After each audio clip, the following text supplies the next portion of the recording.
y'all want with your mute, but I do want to see your pretty faces. So I better leave. Yeah. We should be live. great. Yeah. So we're going to start the Thursday Bible study now, and we're going to go. I've got 5 people on Zoom, and there's 4 of us that have gathered here. Marcia Peterson came a little late last week, so if she comes in, that's fine. And we might still have Jack Tolan that might come in on Zoom late, but we're ready to get started with it. And so let's start with a word of prayer if you bow your heads. Gracious and loving God, I just ask you blessings upon each and every one of us who are coming again for the 4th week in a row to read about the sacrifice that Jesus has made for us. All of these are heart gut-wrenching for us to read, and we're going to concentrate on the crucifixion, which is the most difficult part. So be with us.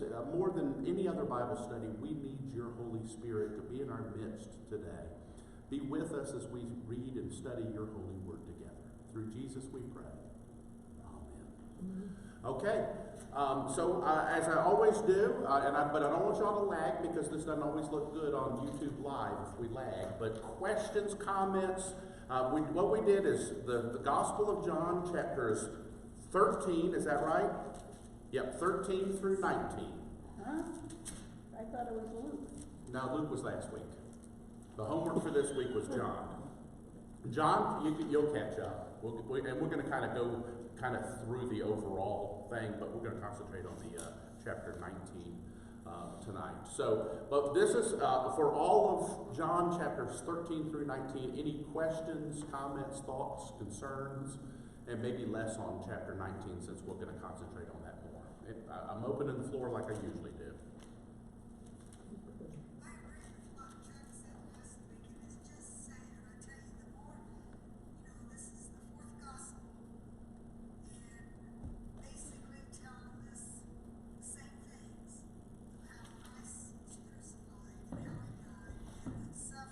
Yep. And it makes it feel so real. Because again, we're reading the same thing again, and it just feels real. Yeah. Chuck, did you hear that? She's kind of echoing some of the things that you said last week about reading these stories over and over again. So appreciate that, and you're right, and that's part of the reason why we do these things and study these things this time of the year. Any other comments? Well, the question. I was just going to say, it seems like more in John than any of the others, that it's almost like Judas didn't have a choice. It was just, that's what he was supposed to do. Yeah, and maybe, I don't know whether this is exactly what you're trying to say, Elaine, but John is pretty direct that Judas has been, that he's the bad guy, that he has been beset by the devil, by the evil person, and he's very clear about that. There's 2 places earlier in the gospel where it hints at how bad he is, and he's somebody that steals from the purse and those types of things. I know I think it's the anointing scene when she anoints Jesus with the expensive perfume. It is John that pipes up and he says, we could have used this to help poor people, and all that type of stuff. And then there in parentheses, Elaine is, he said this because he was stealing from the treasury.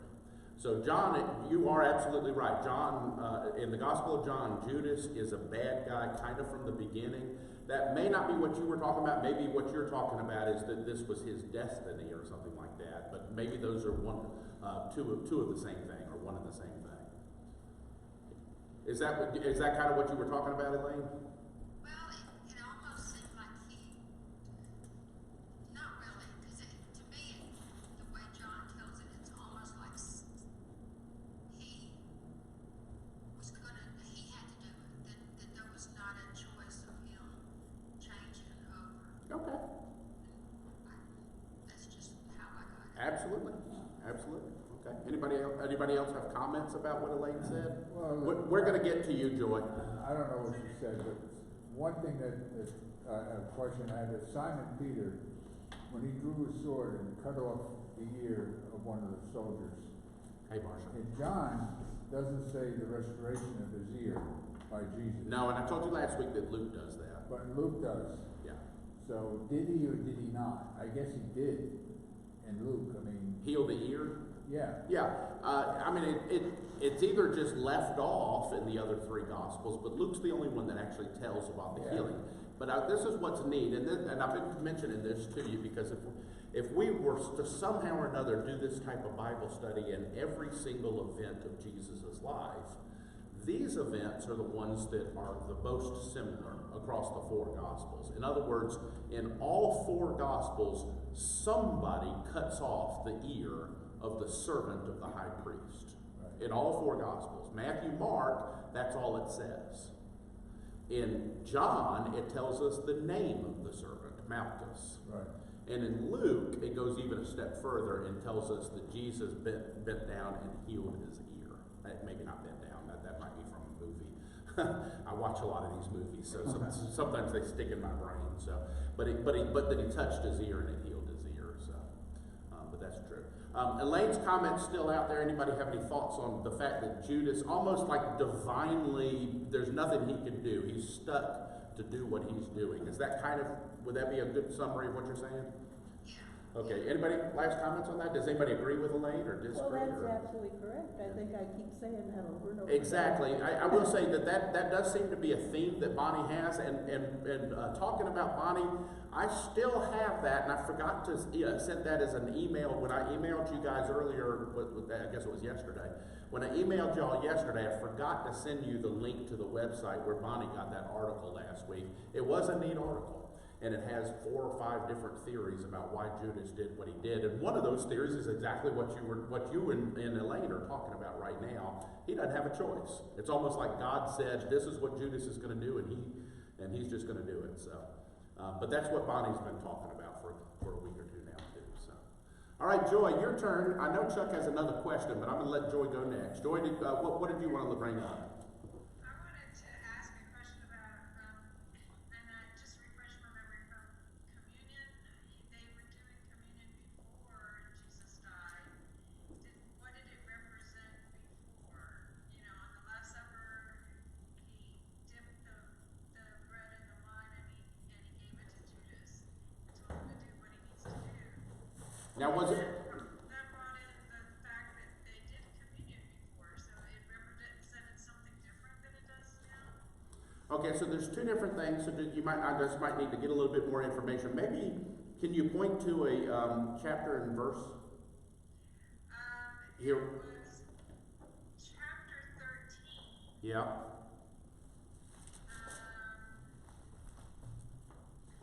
I would have to refresh. It starts with Judas received the bread, dipped it in wine.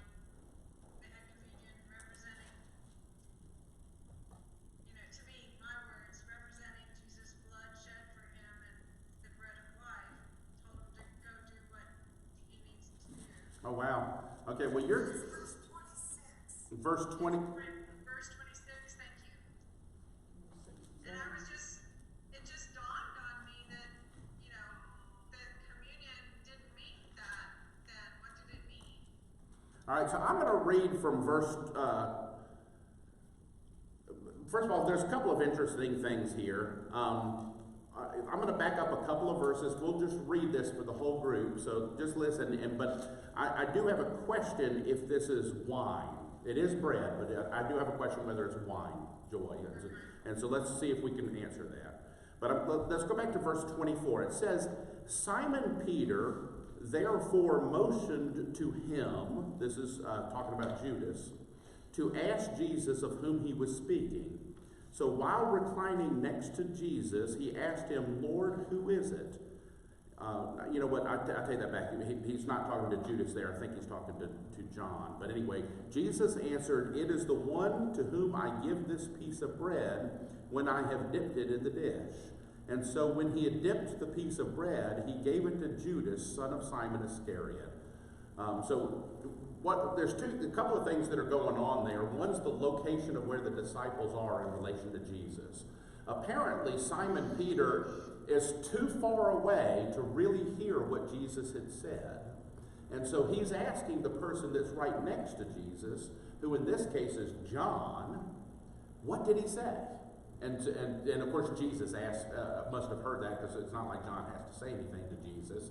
And so, but he does ask John, tell me what Jesus said. And then Jesus repeats that the person who it says that the person who I give this bread to, dip it into the dish and give my bread to, is the one who did it. And he apparently dips it, and in my mind, and I mentioned this the other day when we were studying Matthew or Mark, but in my mind, he's not stretching his arm across the table or 4 or 5 people down from him.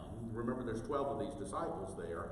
My guess is he's giving it right either to the person next to him or maybe the next person over. But it's not too far away, which means 3 things. One, Simon Peter's far away from Jesus, far enough that he didn't really hear him, right? And he's asking the person closest to Jesus, who is John, what did he say? And then when Jesus hands the bread to another disciple, that disciple's got to be at least within an arm's reach of Jesus. So he's also closer. And that of course we know is Judas. He's also closer to Jesus than is Simon Peter. Being close to the host is the place of honor. And so, and I mentioned that a couple of weeks ago in this Bible study. And so it's kind of a little bit, there's certain irony, if you will, if that's the right word we should use, that Judas is the one that's sitting in at least near the place of honor on this thing. So then, the question that I have for all of you that read along in your own Bibles, did your Bible say anything about wine? Did it say that it dipped bread into wine? Where was that, please? Verses 24 through 27-ish. And that's the thing I have for you, Joy, unless somebody can disagree with me. I don't know that they're dipping the bread into wine. So that's weird how my mind just went to Exactly.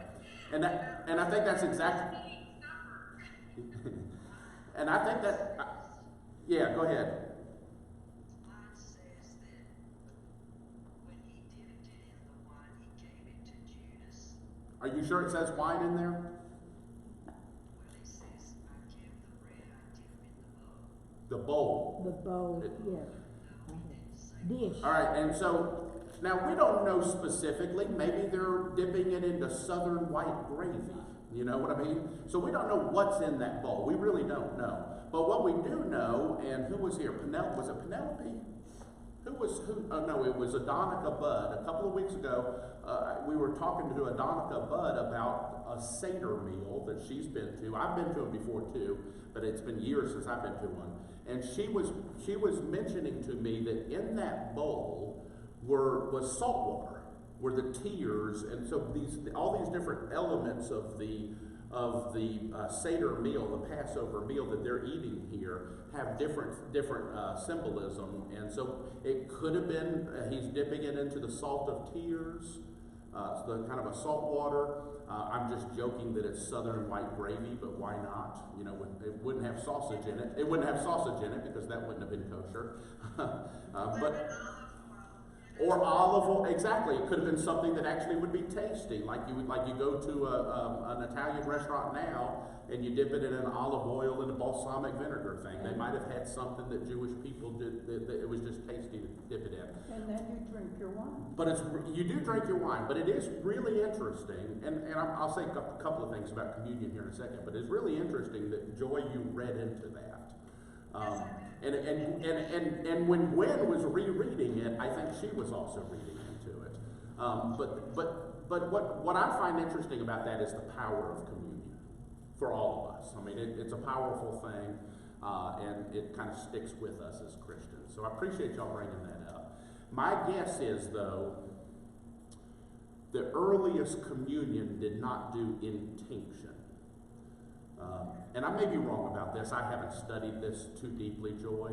But the earliest communions, I think, are literally going to be breaking bread. You give them a piece of bread, they put the bread in their mouth, they eat it, and then they drink from a common cup. Because back in the 1st century, 2nd century, 3rd century, 4th century, as the church is in its really earliest stages, they're not terribly worried about germs, and I think they just shared cups. or a single cup, and they drank it. Now, we still have a lot of that tradition around. The Episcopalians still do that. They have a common cup and they wipe it and all that. At some point, the practice became, and tell me if I'm wrong here, Chuck, but the Catholic Church They still do that.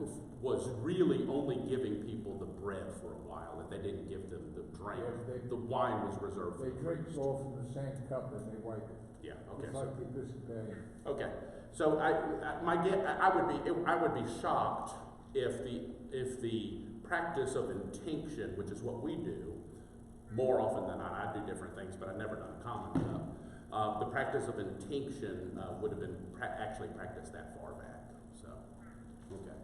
My Bible. Good question. Interesting that y'all read that into there. He So. said he dipped the bread in a dish. In a dish. It doesn't say anything what's in the dish. He says he dipped it in the dish. Right, and so what I was pointing out to both Gwen and Joy is when they read that, they read into that it was wine, but it doesn't actually say that. So, very And good. they gave it to Judas. Alyssa, was it you that said that you thought it was olive Gave oil? the bread to Judas.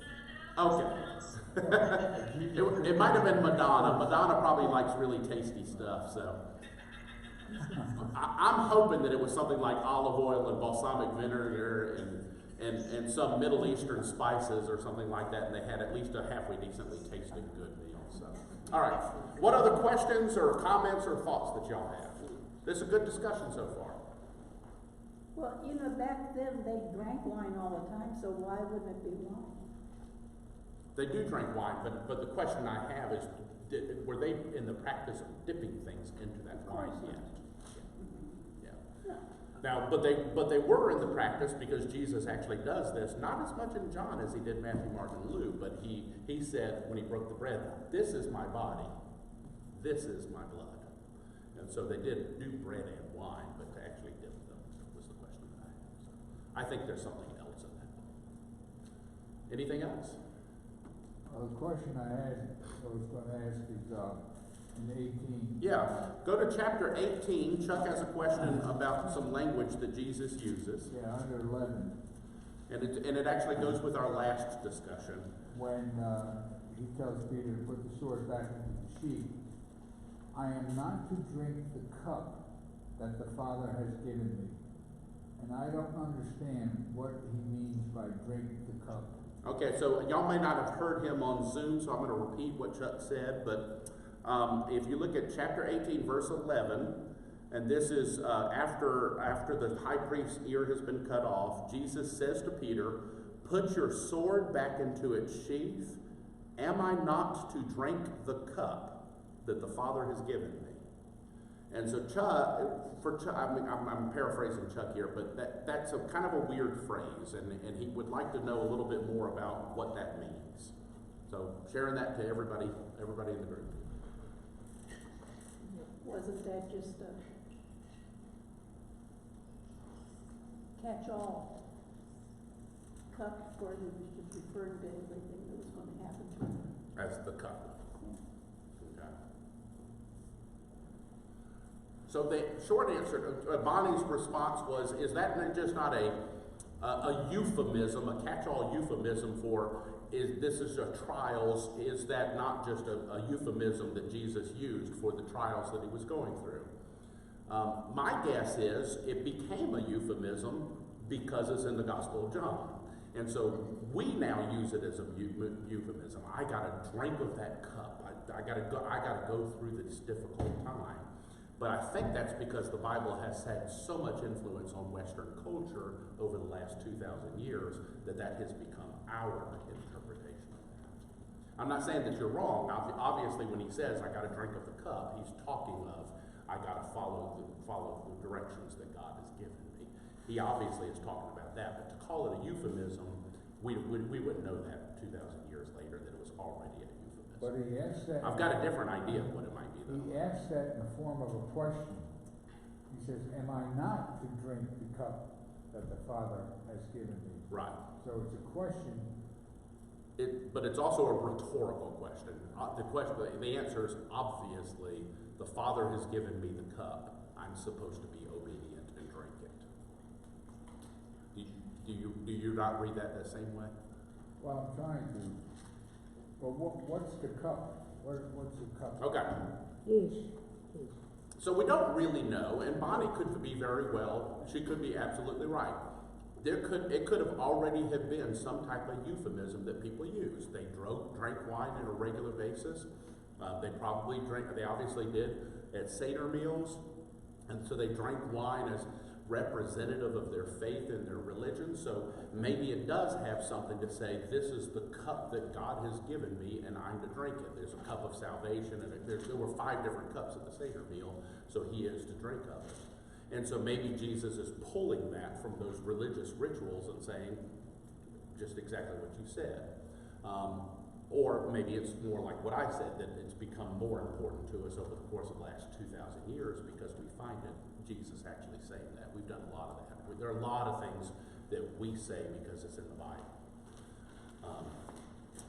I'm also wondering if this is a sacramental thing, because the Gospel of John is very big on communion. Remember that most scholars think that the Gospel of John is the last of the Gospels that is written, and written as late as 80 or 90 AD, which is a good 50, 60 years after Jesus, which means the church has already begun to develop practices. And I'm going to see if I can find it. It's hard to find, but there is a place in here where it's where Jesus very much talks about the wine as his blood and the bread as his body in a much more detailed way than he does in Matthew, Mark, and Luke. It's either in chapter 14, 15, 16, but it's in there, so y'all can begin to look at it, look for it, but it's there. And so I'm wondering if here in the Garden of Gethsemane, Chuck, he's still going back to that communion understanding of what the cup means. You know, am I not to drink of the cup that the Father has given me? Does not the cup represent my blood? Yeah. Am I not supposed to be obedient to that all the way to death? And somewhere in here, and I apologize for not knowing this ahead of time, but somewhere in here in this last discourse is pretty strong language about the bread being the body and the wine being the blood. So don't know that, Chuck. That's just my speculation. I can certainly research that for you. Okay. Any other questions? Any other thoughts? Otherwise, we'll move to our part here. Okay, before we do move to chapter 19, I just want to point out in chapter 13, it's only in the Gospel of John that Jesus washes the disciples' feet. So we don't get that in the other Gospels. So aren't we glad the Gospel of John is around to give us that thing? There's kind of an interesting discussion. You can always look it up online if you really were interested in why is washing of the feet not a sacrament? And you can look into the arguments for and against that. They can be interesting if you're really nerdy like me. So in other words, why are we not told to wash each other's feet on a regular basis in the church? But it doesn't seem like Jesus, when he says, at the end of that passage, he says, do this, or do what I did. I'm not going to be able to find it right off the top of my back, but he essentially says, I want you to do this to each other or do this with each other. He's not specifically talking about washing each other's feet. He didn't say, Ted, I want you to wash Bonnie's feet. What he's saying is, Ted, I want you to be a servant to Bonnie. That's what discipleship And his point of that was that he said, and not all of you are clean. Yeah. So that's sort of another parable in a way, because his physical washing of feet was identifying that they need to be clean of soul and of heart. The disciples need to be. But then he says, not all of you are clean. And who was sitting there with him? Judas. Good old Judas. Yeah, he would have watched Judas's feet at that point. So, all right, everybody turn to chapter 19, verse 1. And here's what we're going to do. My Bible, some of you, if you have a King James Bible, it won't do this, but most of you have your Bibles in paragraphs, but my Bible's in specific paragraphs, so I'm going to give each of you a little paragraph to read rather than just a couple of verses. And we're going to read all of chapter 19, and I might stop and make a few reflections, and if y'all have any questions on what we just read, let's do that. But I think it'd be nice for us to read this chapter together tonight. So Elaine, we're going to start with you, and if you will read 19 verses 1 through 7. Y'all listen. Then Pilate took Jesus and had him flogged. The sailors twisted together a crown of thorns and put it on his head. They clothed him in a purple robe and went up to him again and again, saying, "Hail, King of the Jews!" And they slapped him in the face. Once more Pilate came out and said to the Jews gathered there, "Look, I am bringing him out to you to let you know that I find no basis for a charge against him." When Jesus came out wearing the crown of thorns and the purple robe, Pilate said to them, "Here is the man." As soon as the chief priests and their officials saw him, they shouted, "Crucify, crucify." But Pilate answered, "You take him and crucify him. As for me, I find no basis for a charge against him." The Jewish leaders insisted, "We have a law, and according to that law, he must die because he claimed to be the Son of God." Okay, let me just make a couple of points here before we move on to the next person. This is a little bit of a different order, not significant, it's not a huge significant thing, but in Matthew and Mark, Pilate sees Jesus just once. The religious authorities bring Jesus to Pilate, and Pilate interviews Jesus, and then he has a discussion with the religious leaders, and then he condemns him to death, and he's sent off to be crucified.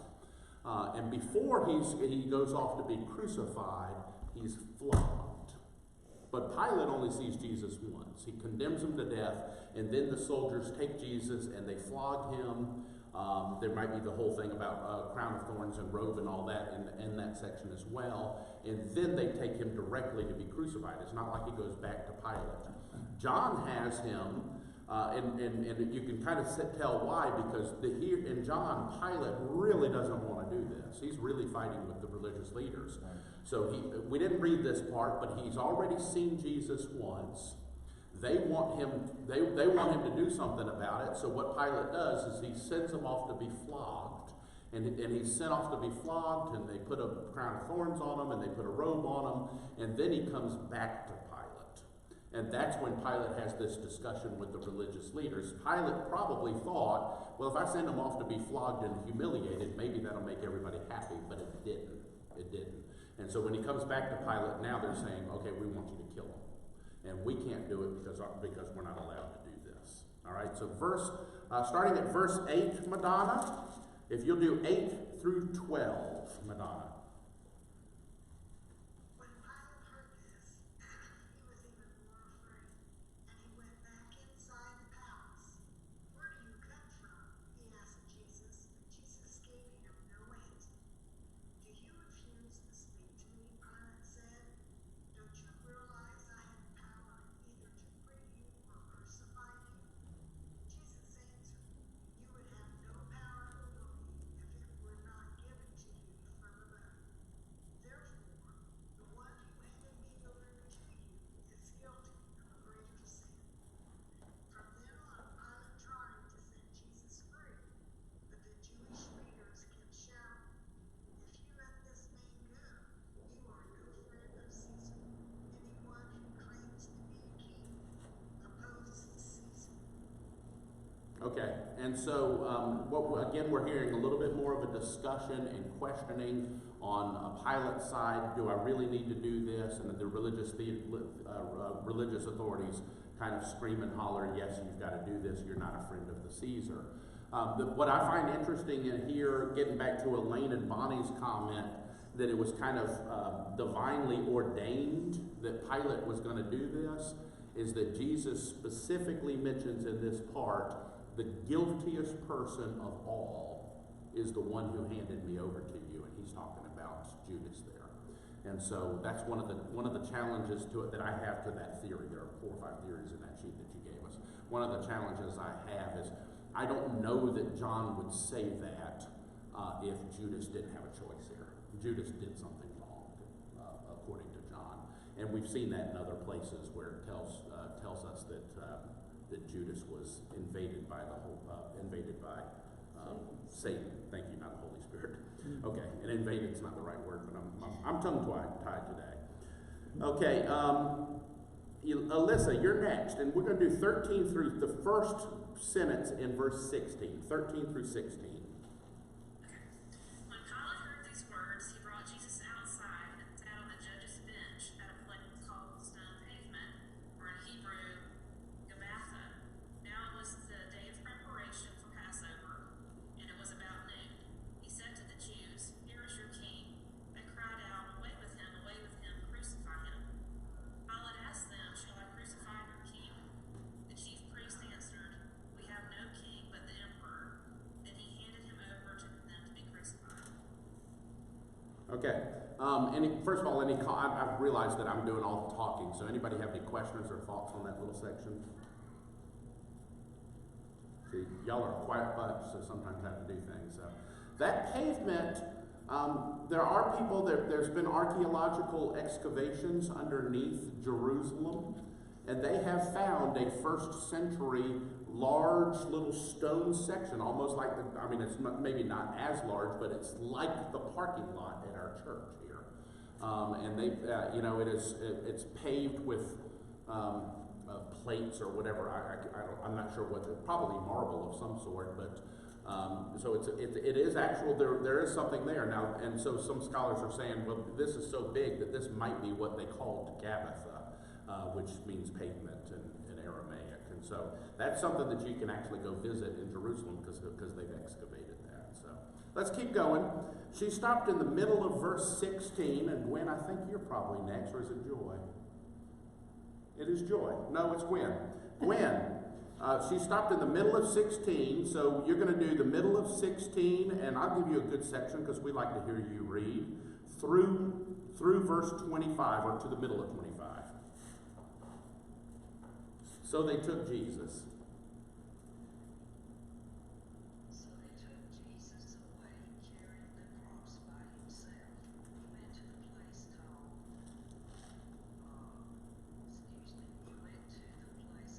Place of the Skull, in Hebrew, Golgotha. There they nailed him to the cross. Two others were crucified with him, one on either side, with Jesus between them. When Pilate posted a sign on the cross that read, "Jesus of Nazareth, the King of the Jews," the place where Jesus was crucified was near the city, and the sign was written in Hebrew, Latin, and Greek, so that many people could read it. Then the leading priests objected and said to Pilate, "Change it from the King of the Jews to, he said, I am the King of the Jews." Pilate replied, "No, what I have written, I have written." When the soldiers had crucified Jesus, they divided his clothes among the four of them. They also took his robe, but it was seamless, woven in one piece from top to bottom. So they said, "Rather than tearing it apart, let's throw dice for it." This fulfilled the scripture that says, "They divided my garments among themselves and threw dice for my clothing." So that is what they did. Great, thank you. Just to make a comment, there are several things in there, several parts of what Gwen read that we've seen in the other Gospels. Every single one of these, not every single one, but for the most part, they took them to a place that's called the place of the skull or something like the skull. There was a specific place that they took Jesus. They put a sign on the cross above him where he was crucified. That's in all four Gospels, I believe. They crucified Jesus next to two thieves. That's in all four Gospels. They rolled dice. They cast lots for his clothing, but they did not break the seam of the garment, the robe that only has one seam. They didn't rip it in half. And so it's really interesting. Now, John does a good job of giving us additional details, such as the two people that are cast, or however many people, but two people are having a conversation about the clothes that cast lots with. So John's really neat about giving us a few of those other details. Any thoughts on what Gwen read? He carried the cross out. Yes. So this is the the only gospel here where Simon of Cyrene doesn't make an appearance. Yeah, that's very interesting. And also did in the other state took the robe off and put his own clothes back on him. Yeah, I guess it doesn't include that, but I don't know that that might be a detail that's not necessarily overlooked. It just wasn't added to it. But that's What did she say? So when they were mocking Jesus, they put a crown of thorns on his head and a purple a purple robe, and but in Luke they call it an elegant robe. It doesn't give us the color purple, but so they mock him doing that. But then it says that they take this off of it and put his own clothes back on. It doesn't say that here. But I've never seen a depiction, Gwen, and you can correct me if I'm wrong, but whether we're talking about King of Kings or the greatest story ever told or Jesus of Nazareth or Passion of the Christ, I've never seen a depiction of Jesus carrying that. Maybe he still has the crown of thorns on him, but doesn't have the purple robe on him, I don't think. He's usually close to naked with barely any clothes on. So, or maybe just his basic white robe that he has. Okay, Joy, you're the next one, and you're going to go from the middle of 25 to 27, which you know what? That's short. Let's take you all the way to 30. 25 to 30. Okay.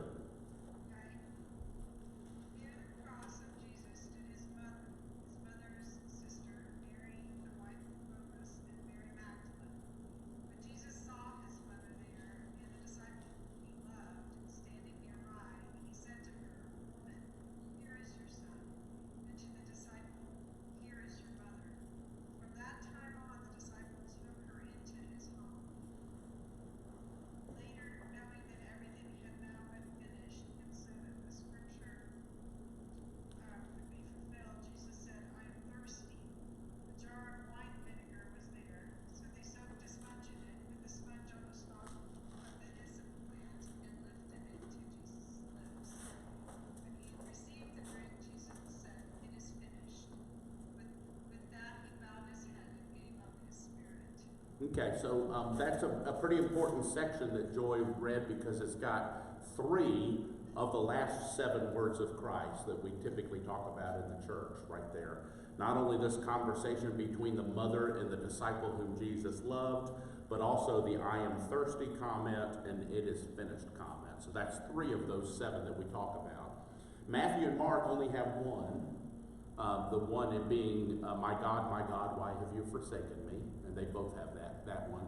And then Luke has the other 3. And Luke's is the conversation with the 2 bandits, the 2 thieves, where he says, "Today you will be with me in paradise." He said, but before that, I got ahead of myself. Before that in Luke, he says, "Father, forgive them, for they do not know what they're doing." And then I'm forgetting the 7th one. So I did pretty good. I got 6 out of 7. So any comments on these last words, these 3 last words? The disciple that took care of his mother, wasn't that John? It would have been John, because we're assuming that every time it lists the disciple whom Jesus loved, we're assuming that is John the disciple, and I think most people do assume that. Good. Any other comments? I did pick up in the others that he spoke directly to Mary and Mary Magdalene. You didn't, because the other 3 gospels have different words, and this is the only thing that I find to be a little bit challenging is, other than Matthew and Mark, none of the 4 gospels agree on what Jesus might have said from the cross. Those are the only 2 that agree, and they agree on that big one, which is, my God, why have you forsaken me?" But we don't find that in Luke or John. And so that is the only challenge that I have to what I've been telling y'all from week 1, all 4 weeks that we've been together. The only challenge that I have about telling you that these stories are almost the same, but they're not the same with the words that he uses from the cross. And so these are very different words that you don't find in any other gospel. Good win. Any other thoughts? All right, Marcia, we're going to give you verse 31 through 37. I want to go all the way through. 31 through 37. The Jews, therefore, because it was the preparation that the body should not remain upon the cross on the Sabbath day, for that Sabbath day was an high day, besought Pilate that their legs might be broken, and that they might be taken away. Then came the soldiers, and brake the legs of the first and of the other, which was crucified with him. But when they came to Jesus, and saw that he was dead already, they brake not his legs. But one of the soldiers with a spear pierced his side, and forthwith came there out blood and water. And he that saw it bare record, and his record is true, and he knows that he said the truth, that he might believe. 36 through 38, yeah. For 37. these things were done, that the scripture should be fulfilled. A bone of him shall not be broken. And again another scripture said, they shall look on him whom they pierced. Okay. And so, any thoughts on that little part there? Okay. Just to make a quick point here, and we don't know the specifics of this, except that Jesus could have just been beaten up so close to the end of his life that this is the case. But keep in mind that they go to the authorities and say, okay, it's getting ready to be sundown. We want this to be done so that these bodies can be buried before 6 o'clock, because 6 o'clock, or the 12th hour of the day, would begin the Sabbath. And so on Friday at 6 o'clock, the Sabbath begins, and they don't want this Jewish Sabbath. Remember, this is a very important Jewish Sabbath because it's the Passover Sabbath. They don't want dead bodies lying around. They want them to be in their graves. And so at 3 o'clock in the afternoon, they go to or sometime right after 3 o'clock, they go to the religious authorities, and they say, break their legs so that they will die quicker. And the reason why is because when you're hanging from a cross, you can keep pushing up with your legs, and that helps you to continue to breathe. Okay, so your arms are stretched out, you're having trouble breathing, and it helps you to breathe to be able to press your legs up and pull yourself up a little bit, because the hanging of the arms, if you're just hanging by the arms, your chest is not going to allow you to get the breath in you that you need. But they're essentially being asphyxiated. That's how you die on the cross. And so one way to speed that up is to break the legs of the criminals. There are some historical authorities. Y'all remember, this was a very common Roman practice. Very common Roman. Tens of thousands of people were crucified during the time of the Roman Empire. And there are sources that tell us that some of those people could live up to days hanging on a cross. Okay? Obviously, since they broke the legs of the two criminals, they were still living at 3 o'clock. What this tells us is that Jesus was the first of the three to die. That he only hung from the cross 3 hours, which is a very, very short amount of time to hang from the cross. I don't want to hang from a cross at all. I don't think any of y'all do either. But that's a short time to hang from the cross. So he died pretty quickly. And so one of the things that we need to kind of contend with and think about is, why did Jesus' body give out quicker than other bodies did? Some of the theories, of course, have to do with the fact that he was flogged ahead of time. He was arrested and spat upon and beat upon. He was probably pretty close to death by the time they hung him on the cross. Another thing that when he was, and he also could have voluntarily kind of given himself, Father, here, take my spirit with you. Yes. he was pierced with that sword. That's the seventh one. And they did Father, into your hands I commend my spirit. That's in Luke. I figured I knew I'd get it. Luke, sorry, Chuck. I had to brag on myself there. When he was pierced with the sword, it just says that blood and water came out. Yeah, his life Now, came out. how much blood? Enough to weaken him substantially. Maybe. Now, he's already dead at this point, though. No, I know, but Okay. when he did that, I mean, we don't know how much blood. Yeah. You know. Y'all have any thoughts on the blood and the water? I don't always have a very strong feeling or thought about that, but why blood and water come spilling out of him? Well, it's before he died, because No, it says, he's pierced in the side, he's already dead. This is after he's dead.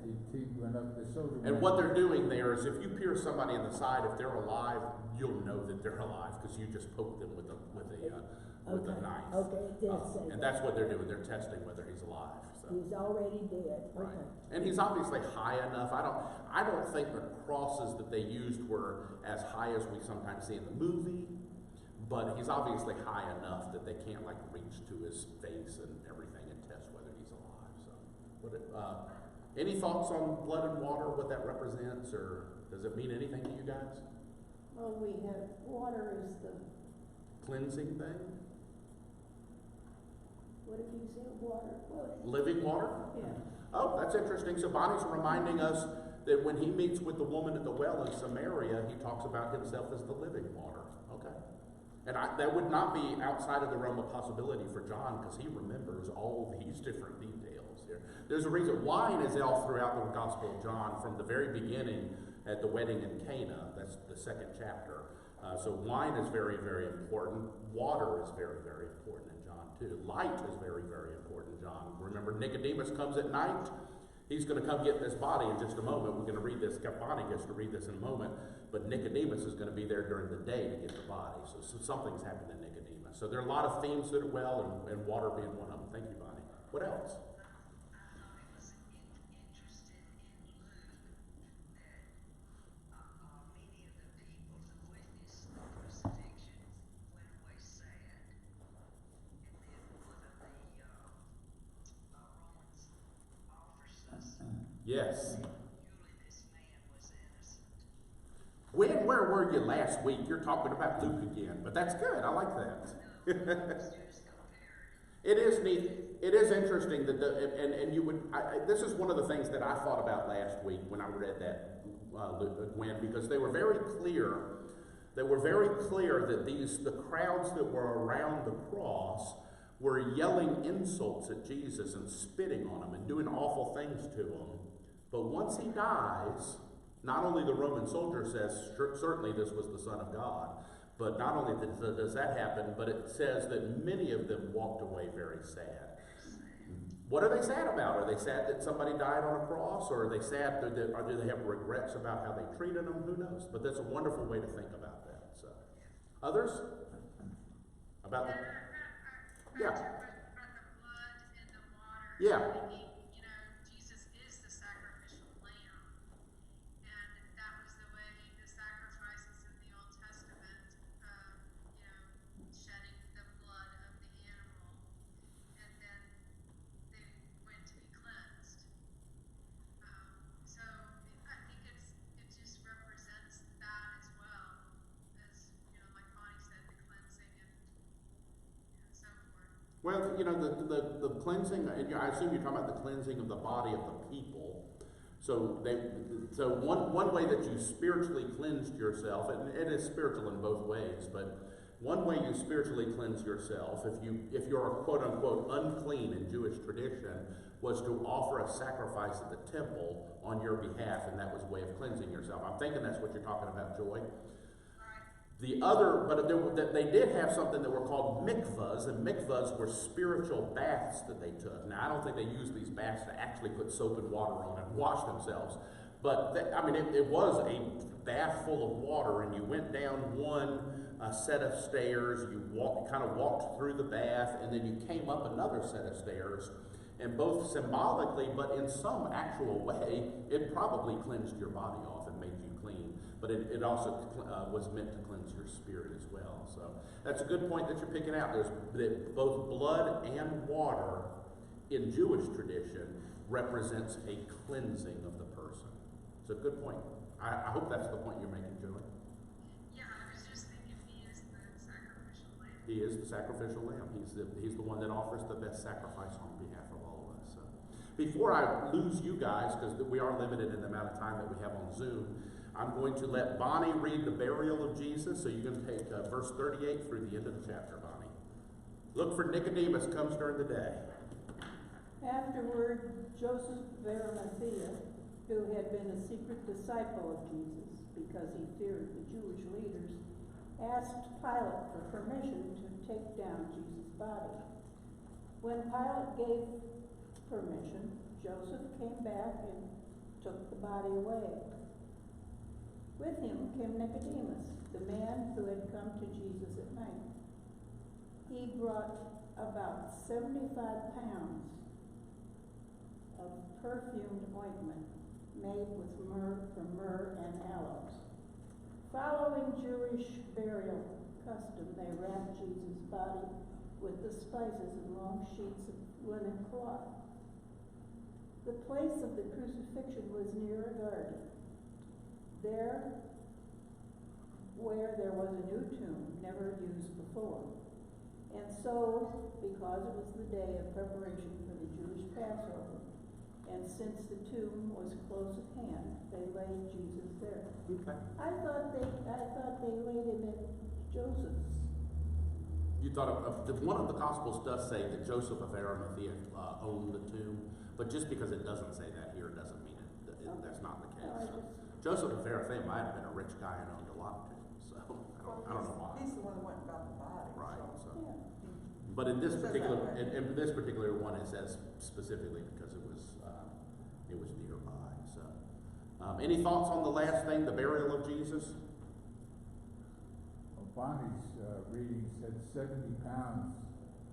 My Bible says 100 pounds. And mine too. Mine does too. That's a lot of expensive stuff. Yeah, you. 75 pounds, Joe, 75. Yeah, I mean, 75 pounds, 50 pounds is excessive. It's a lot. It's a lot. And you know, I just really, it's a minuscule thought, but why would this Nicodemus be carrying such a large amount of embalming fluid, if you want to call it that? It's exterior anointing of the body. It's not really meant for a specific purpose. It might have it speeded up the, I hate to talk about this with Jesus, but the decomposition and the mummification of the body, things like that. But yeah. it certainly wasn't, embalming because they don't want to keep the body right. In fact, Jewish people even today don't embalm bodies. Well, when they put him in the tomb, heretofore, not Jesus' body, but didn't they leave the body in there until someone would come and just take the bones away? That's exactly and they right. would use the tomb again? That's right, but in this particular case, it tells us that tomb's never been well, used. But that's right. So the body would eventually become bones, like everybody does, and they would take the bones and they'd put that in an ossuary, which is much smaller. Right. Maybe the size of this table, but much smaller, a little bit less than that. That's where the bones would be for the rest of time.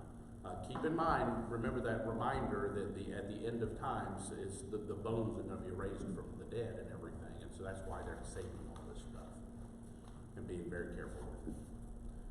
I have something that I read and I don't know where, and it doesn't have much to do with this. Sure. But it's just a little poem, I guess. 10 little toes on Christmas he was born, on Easter he arose. 10 little toes On Christmas. on Christmas he was born. And on Easter he arose. Okay. And on Easter he arose. So that's makes it a nice. Brings it full circle. Did you write that, Bonnie? Huh? Did you write that? No, I did not. Any last thoughts on the burial of Christ? No. Anybody? Okay. Yeah, it is good. It is worth knowing that the tomb is near the site of the burial. If you go to Jerusalem today, there's questions on exactly which one of that, but there's two different places that people talk about. One of them is a garden tomb, and it literally is in a garden today and everything. I think if you were to ask most scholars, they dismiss that one.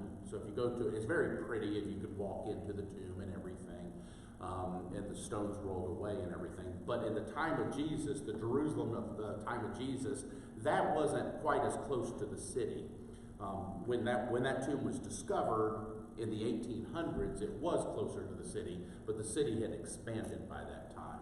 In the time of Jesus, though, the tomb that most scholars would agree was more likely to be the place, and they've done archaeology, and I won't get into all those details, is where the Church of the Holy Sepulchre is, which today, if you go to Jerusalem, feels like it's in downtown Jerusalem, but in Jesus' time would have been right outside the walls of the city of Jerusalem. Of course, there's not a big Church of the Holy Sepulchre there, but there would have been some type of a hill, a Calvary, a Golgotha, but some type of a hill where they would have put the crosses up on the top of that hill, and very close to there, they have discovered first century tombs up underneath. But you can go into what they say was Jesus's tomb. You could kind of go into this little alcove area, and it's a neat thing to visit. The garden tomb is also a very, very neat place to visit too, whether or not it's actually real, but it gives us a good sense of what it might have been like in that time, because that is outside of the city, and there's no building sitting on top of it. So I don't know why they have to build buildings on the top of all these holy sites, but they do that. So. All right, any last thoughts before I let you go? Because I feel like Zoom has given us like a free 10 to 15 minutes, which is awesome. Maybe they're not abiding by their restrictions, but for the free account, and y'all know that I'm cheap, so I have not paid for an account, but for the free account, they're supposed to limit us to 40 minutes. Any last thoughts on Zoom? I'm hearing somebody talk. Is that in the background? Okay. Oh, yay, it's Madonna's boy. Okay. All right. Well, let's say goodbye. But I do want to say thank you for doing this. Absolutely. I have enjoyed it. So before y'all leave, let me just announce that we're not going to have a Bible study next week. That's meant to be Holy Week. We weren't planning on a Bible study anyway, even though I still don't know what I'm going to do for Holy Week. But keep an eye on YouTube. I may send out daily emails with devotionals / videos and things like that. But I want y'all to be thinking about Holy Week next week. I'm going to try to pull something together for everybody to enjoy something every day from Sunday to the following Sunday, or Sunday through Saturday at least. And then we can wake up on Sunday morning and have probably online worship on Easter Sunday. The other thing that I was going to mention to you is my initial thinking as of today is that the Thursday after Easter, and I have to do my math in my head, 12, 13, 14, 15, 16, the 16th, 2 weeks from today. Yeah, that makes Wednesday, you start at 14 to 2, right? So on the 16th is maybe we will do this, and we're not going to have anybody in person, okay, because I'll help y'all do Zoom, okay? So 2 weeks from today, if the order's still out, we're going to still do a Bible study. We'll do it all on Zoom. It might even be better for you because everybody can hear each other better on Zoom. And then if you need help getting set up, you guys are already set up. But if y'all need help getting set up at all, please contact me and we'll be happy to get you set up. And what I was thinking is we'd do this all over again, but with the Easter stories. We'd look at Easter in Matthew, Easter in Mark, Easter in Luke, and Easter in John. Does that sound okay to you guys? Okay. So nothing next week, but two weeks from tonight, we'll do this all over again with the Easter stories, okay? Love you guys. Y'all have a good night. Good night. Bye-bye. Good night, bye. Sleep tight. That's Sidonia. Don't let the bed bugs bite. I do want to talk to you, Marcia, before you leave. And we want to work on your thing. Well, let me ask you, I've got, We could do this all over again with your computer at home. that's what I'm talking about. I believe that's But do you what, want Crystal to look at your computer at all, see if she can get the sound going? she looked at it. She's smarter than I am, but that's only because she's grew up with this stuff. Yeah. But she's much She's smarter than I I am in computers. You can stop it if it's